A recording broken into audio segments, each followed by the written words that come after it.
The seventh episode of The Bad Batch, titled Battle Scars, took some time to answer questions and conclude some subplots. And for a series that's already become somewhat notorious for how it's connected with other Star Wars stories, this week it knocked that out of the park. We catch up with the Batch as they finish up a new mission for Sid, the capture of a lizard for an unknown purpose.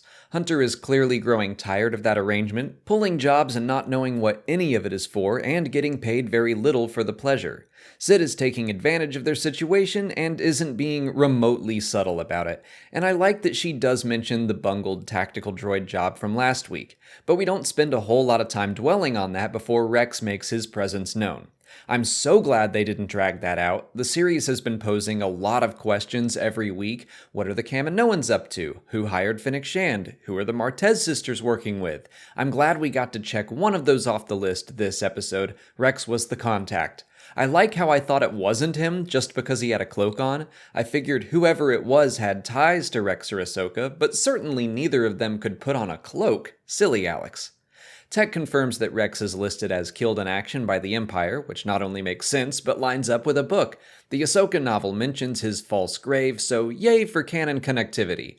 They get to talking about the inhibitor chips, and again, I like that they don't beat around the bush with Wrecker's headaches. We've been waiting for that shoe to drop since the third episode. We know Wrecker is a big threat, and Rex sees it too. I like that he went for his pistol instinctively. He had to be talked down by Ahsoka in the Clone Wars after all. Instead of fighting, they develop a plan to get their chips removed on Braca.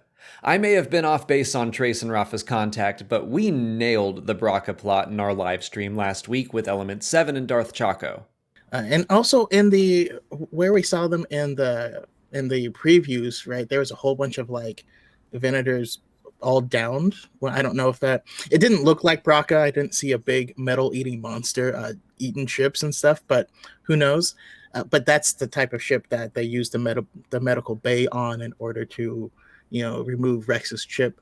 Maybe that's why they have to go there and find one where it works. Oh, that's a great idea. I love that because I'm like I said, I'm hoping we get a Fallen Order connection. I hope they go to Braca, but I really like that idea that they have to go get their chips out.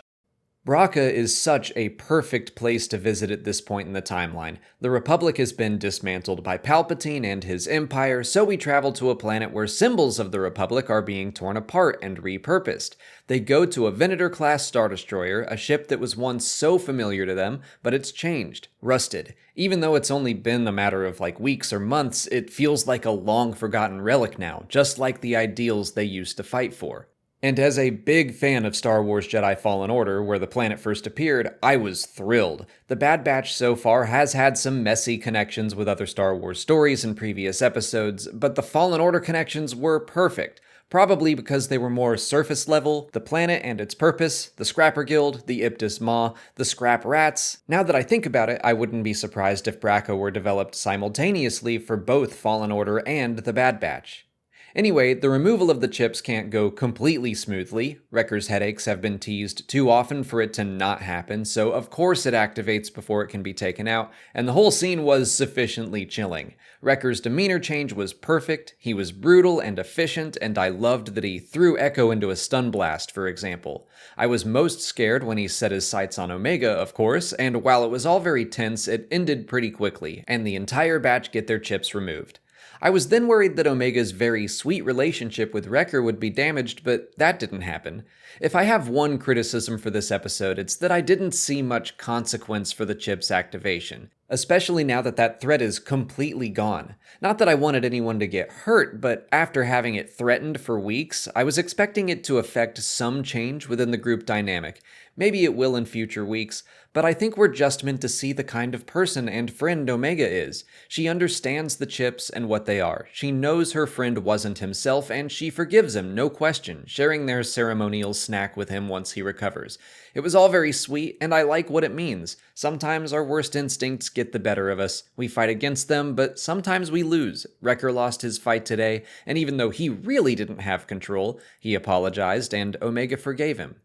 Before Rex quite literally fades into the mist, he has a great discussion with Hunter. It's very reminiscent of the scene between Han and Kylo Ren in The Rise of Skywalker.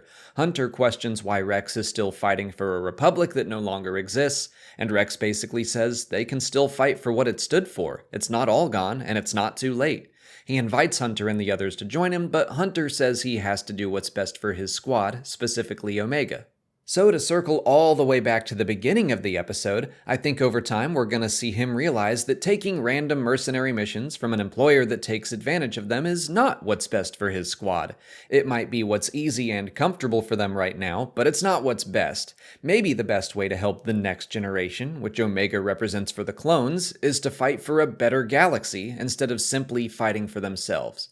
But that discussion will probably be put on hold because the Scrapper Guild spots the batch at the end of the episode and alerts the Empire. So I think we'll finally get some Crosshair action next week, which is long overdue. We haven't seen him since the 3rd episode. And if he catches up to them on Braca, there's actually a chance they could get his chip out. I doubt that'll happen, but I like that it's a possibility.